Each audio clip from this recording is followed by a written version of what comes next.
The Dajjal shall try to strip God of all of his divine attributes and claim them for himself. This arrogance is also the way of the Freemasons, who are engaged in replacing the laws of God with those that are man-made and claiming justice across the land, using technology to monitor all that you do, trying to see and hear everything, using genetics to alter and to improve the creation to reach their false standards. Their arrogance knows no bounds, and they obey no law but that of their own making. These are the forerunners to the Dajjal. These are the Freemasons.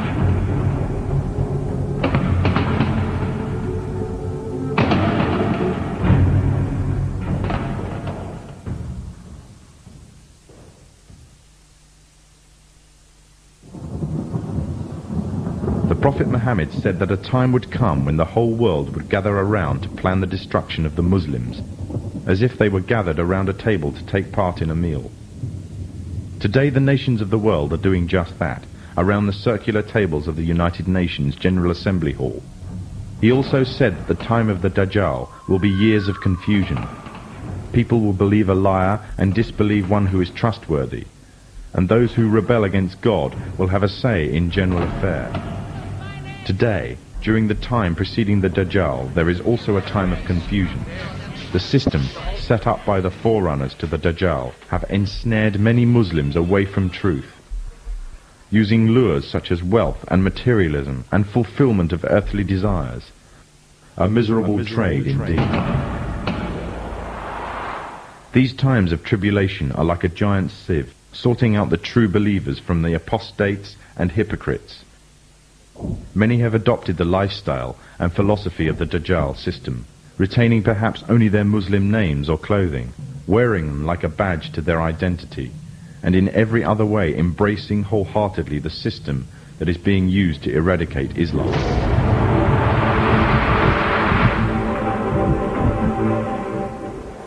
Embracing the same system that stood back and did nothing when pregnant Muslim women had their bellies ripped open by Serbs, killing them and the contents of their wombs. The same system that stands still whilst women and small girls are being raped in Kashmir. A system that stood still whilst mothers saw their children dragged away by soldiers during the night, never to return, simply because they spoke out against being refugees in their own homeland. And the same system that said nothing to the tyrant, that gassed women and children simply because he danced the Masonic tune. For those who choose this system, claim to love Allah and His Messenger, but hate what He has brought, leave the guidance that is Islam, and they adhere to the evil system of the Dajjal, living their lives in accordance with its rules, and seeking from it worldly rewards, disregarding the truth that is the laws of Allah. They are those who invite upon themselves the wrath of Allah. They came down to the side of the road by the thousands. And they had Kuwaiti flags, and some had American flags. The forerunners to the Dajjal have set up this system to destroy Islam, either directly, through military and economic coercion, or indirectly, using ideological warfare.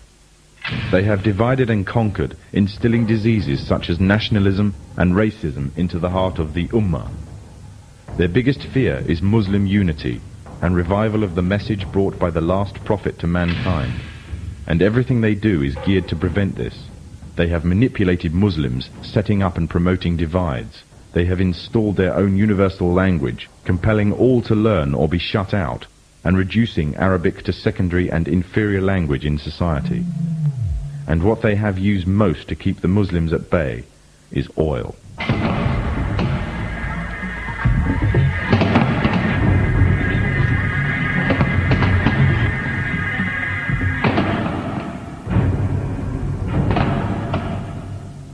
During World War I, the Freemasonic governments managed to destroy the Islamic Caliphate and annex all its territories. The part now called Iraq was put to British mandate, and current borders were defined by them and through the Iran-Iraq War. After its independence, the USA took over interest in Iraq. In fear of a purist Islamic uprising, the CIA aided the Ba'ath Party's rise to power, making Saddam Hussein the leader of Iraq and an ally to the Masonic states. When Kuwait later started raising its oil prices, It was destroying the war-torn economy of Iraq. Threats were made but ignored. The situation worsened until finally Iraqi troops were mobilized to the border. The Freemasonic media, the American media in particular, portrayed this as a shock and outrage. However, it is reported that the US ambassador to Kuwait had prior knowledge of the invasion and Iraq's intentions, as did the CIA.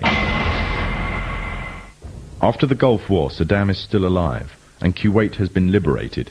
It remains to be asked exactly what purpose the Gulf War served to its Freemasonic orchestrators. The Masonic West has long realized that the control of oil is vital to their economies. One of the main reasons is their reliance on cars and road transport.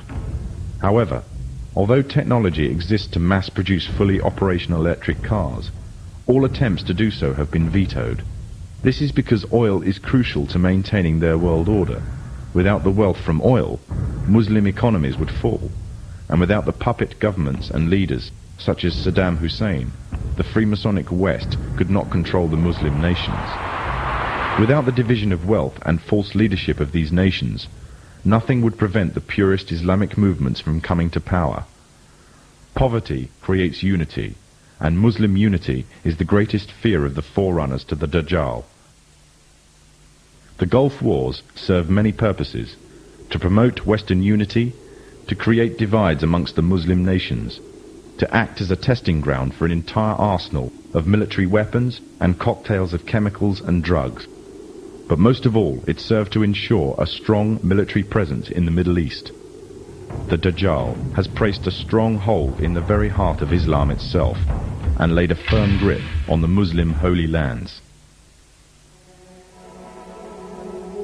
But although they plan, Allah also plans, and Allah is the best of planners. The final victory will be with the Muslims.